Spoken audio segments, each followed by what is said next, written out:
যদি আমি এখনই একটা জল ভর্তি গ্লাস হাতে তুলে নিয়ে আপনার কাছে জিজ্ঞেস করি এই গ্লাসটার ওজন কত হতে পারে, আপনার উত্তর হয়তো 50 গ্রাম থেকে 500 গ্রামের মধ্যে কোনো একটা চয়েস হবে।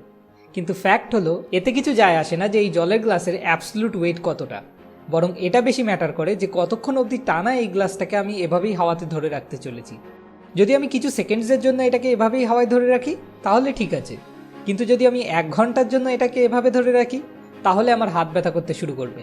আর যদি পুরো একদিন টানা এরকম করে ধরে রাখি তাহলে হয়তো অ্যাম্বুলেন্স ডাকতে হতে পারে। ওই একই ওয়েট, কিন্তু যত বেশি সময়ের জন্য আমি এটাকে একটানা হোল্ড করে রাখবো তত বেশি এটা আরও ভারী লাগতে থাকবে। তাহলে আমায় কি করতে হবে? মাঝে মাঝে এই গ্লাসটাকে নিচে নামিয়ে রাখতে হবে। একটু রেস্ট নেওয়ার পর আবার আমি আরামসে ওটাকে ওঠাতে পারবো।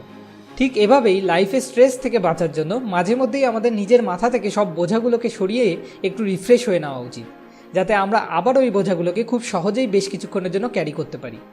এবার প্রশ্নটা হচ্ছে, ভাই এই বোঝাগুলোকে নামাবো কী করে? এর উত্তর আজ আমি আপনার সঙ্গে মার্ক ম্যাককেওয়ানের বই get in the go zone থেকে শেয়ার করতে চলেছি। মার্ক বলেছেন, স্ট্রেস থেকে বাঁচার জন্য শুধু টাইমকে ম্যানেজ করলেই চলবে না, বরং আমাদের টাইম ক্রিয়েট করতে হবে। আপনাকে আপনার পুরো দিনটাকে 3টে জোনে ভাগ করতে হবে। নাম্বার 1 গো জোন, নাম্বার 2 নো জোন, আর নাম্বার 3 স্লো জোন। গো জোন হলো সেই স্টেট যেখানে আপনি আপনার পিক পারফরমেন্সে থাকেন। এই টাইমটা কারোর জন্য আর্লি মর্নিং, তো কারোর জন্য আবার লেট নাইট। প্রতিদিন কম করে 2 ঘন্টা এই গো জোনে আপনাকে এন্টার করতে হবে। এখানে অজুহাত বা ডিস্ট্রাকশন জিরো থাকবে। No mobile, no TV, nothing. শুধুমাত্র 2 ঘন্টার জন্য আপনাকে সব কিছু ভুলে পুরো মনোযোগ দিয়ে শুধুমাত্র একটা কাজই করতে হবে, যে কাজটা আপনার জীবনে সব থেকে বেশি অর্থপূর্ণ। হতে পারে সেই কাজটা পড়াশোনা বা গিটার বাজানো, বা হতে পারে কোনো প্রজেক্টে কাজ করা। এবার ফ্যাক্ট হলো আমাদের মধ্যে বেশিরভাগ লোকের জন্য এই কাজটা একের চাইতে বেশি, আর এই জন্য আমরা ওই সব কাজগুলোকে একসাথে করার চেষ্টা করি।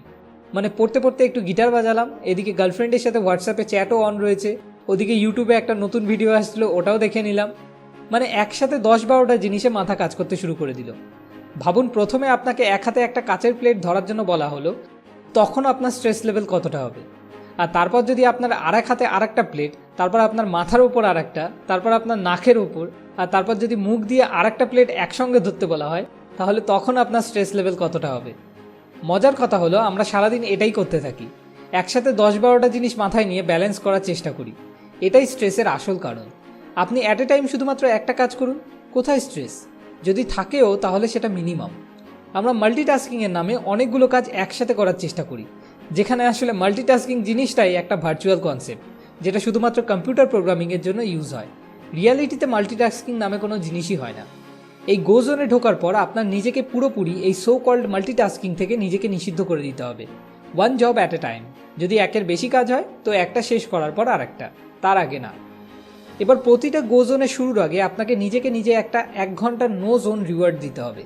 এটা সেই সময় যখন আপনি আপকামিং গো জোনের জন্য নিজেকে রিফ্রেশ করে তুলবেন। আজকের সময়ে আমাদের জীবনে স্ট্রেসের কোনো অভাব নেই। যদি কোনো জিনিসের অভাব থাকে তাহলে সেটা হলো রিকভারির। এই নো জোনেও আপনাকে ফোকাস থাকতে হবে, কিন্তু এক্ষেত্রে ফোকাস থাকবে গো জোনের একদম অপোজিট ডাইরেকশনে। এই নো জোনে কোনো কাজের ব্যাপারে ভাবা বা কোনো কাজ করা একদমই অ্যালাউড নয়। এই জোনটা টাইমের একদম প্রপার সেলফিশ ইউজ করার জন্য।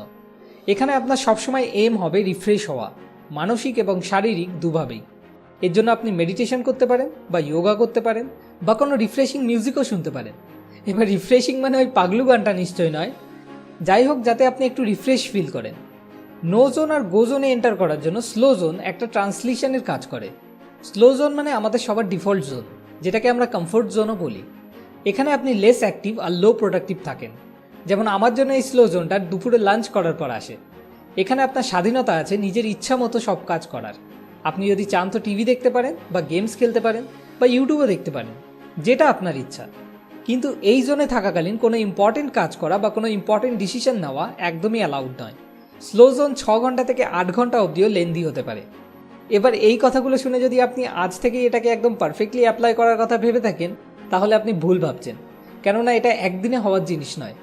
গো জোনে আপনাকে পিক পারফরমেন্সে কাজ করার জন্য আগে আপনাকে কিছুদিনের জন্য এই সিস্টেমটাকে পরিশ্রম করে প্র্যাকটিস করতে হবে। তারপর এটা একটা হ্যাবিট প্যাটার্ন ক্রিয়েট হয়ে যাবে। আর এই সময় আপনাকে একটা জিনিস খেয়াল রাখতে হবে, যে যাতে কখনো এই 3টে জোনের মধ্যেকার বর্ডারগুলো মিশে না যায়।